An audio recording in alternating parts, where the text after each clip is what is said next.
বিসমিল্লাহির রহমানির রহিম। আজকের এই কৃষি কথা উদ্বোধনী অনুষ্ঠানে আপনারা কৃষক ভাইয়েরা যারা উপস্থিত হয়েছেন, আপনারা সাংবাদিক বন্ধুরা যারা উপস্থিত হয়েছেন, আমার কৃষানী মা বোনেরা যারা উপস্থিত হয়েছেন, আমার ছোট্ট বন্ধুরা যারা উপস্থিত হয়েছেন, এই এলাকার সকল মানুষ যারা উপস্থিত হয়েছেন, আপনাদের সবাইকে বাংলাদেশ জাতীয়তাবাদী দল আপসহীন দেশনেত্রী বেগম খালেদা জিয়া ভারপ্রাপ্ত চেয়ারম্যান জনাব তারেক রহমান এবং আমার ব্যক্তিগত পক্ষ থেকে সালাম নিবেদন করছি। আসসালামু আলাইকুম রহমতুল্লাহ। কিছুক্ষণের মধ্যেই মাগরিবের নামাজের আযান দিবে। আমি বক্তব্য দীর্ঘায়িত করব না বন্ধুগণ। আপনারা জানেন গত 15 বছর 7 মাস পলাতক স্বৈররানী খুনি হাসিনা ও তার দোসররা মিলে এদেশের মানুষের উপর অত্যাচার, অন্যায়, হামলা মামলা করে এই দেশকে দুরিশ্বাত করার নীল নকশায় মেতেছিল।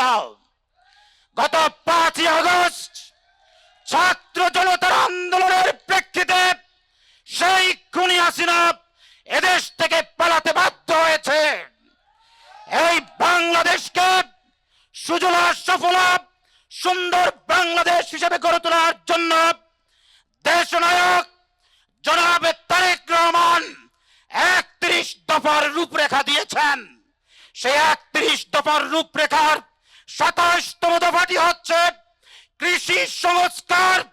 বাংলাদেশের 40.72% কৃষকের ভাগ্য উন্নয়ন করে কৃষকের উৎপাদিত প্রতিটি পণ্যের ন্যায্য মূল্য নিশ্চিত করে কৃষকের সারের মূল্য সঠিক মূল্য নিশ্চিত করা, কৃষকের যারা কৃষি ঋণ পায় না সেই ঋণের নিশ্চিত করা, যেই কৃষক সার দিতে পারে না, বীজ কিনতে পারে না, সেই কৃষককে সহায়তা করা। আপনারা জানেন এই কৃষির উৎপাদিত পণ্যের স্টোরেজ সিস্টেমের সমস্যা রয়েছে। সেই স্টোরেজ সিস্টেমের সমস্যার সমাধান কল্পে শহীদ প্রেসিডেন্ট জিয়াউর রহমানের সুযোগ্য উত্তরসূরি জনাব তারেক রহমান আজকে আমি 27 দফা রূপরেখার একটি ভিজুয়ালাইজেশন আপনাদের সামনে হাজির করেছি। তা কি দেখিয়েছে? কৃষকদেরকে দেওয়া হবে একটি ফার্মার্স কার্ড। আপনারা একটি কার্ড পাবেন প্রত্যেক কৃষক।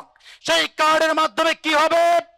আপনার যে পরিমাণ জমি আছে আপনাকে সেই জমির পরিমাণ অনুযায়ী সরকারের পক্ষ থেকে আপনাকে বীজ দেওয়া হবে, আপনাকে সার দেওয়া হবে। যেই কৃষকের অর্থের অভাবে, এখানে বলেছে বদুল্লার অনেক দাম, যখন কৃষক তার অর্থের অভাবে বদুল্লা নিতে পারে না, হাল চাষ করতে পারবে না, তখন আপনার এই কার্ডের মাধ্যমে আপনাকে লোন দেয়া হবে। আপনি যে পণ্য পেলেন, আমাদের দেশের সকল কৃষক আপনারা যারা আছেন, আপনারা আলু উৎপাদন করেছেন, কিন্তু দুর্ভাগ্যবশত প্রতি কেজি আলুতে আপনারা 6 থেকে 8 টাকা ভর্তুকি দিতে হচ্ছে, লস হচ্ছে। আজকে জনাব তারেক রহমান বলেছেন আপনাদের এই টাকা ভর্তুকি দিতে হবে না, সরকার আপনাদের কাছ থেকে আলু কিনে নিবে। সুতরাং একটি কার্ডের মাধ্যমে, ফার্মার্স কার্ড, সেই কার্ডের মাধ্যমে কি হবে?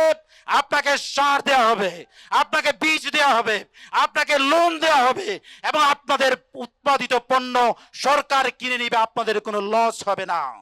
বাংলাদেশের সকল থানায়, সকল জেলায়, প্রতিটি কনস্টিটিউয়েন্সির মধ্যে জনাব তারেক রহমানের পরিকল্পিত এই 27 দফা বাস্তবায়ন করা হবে।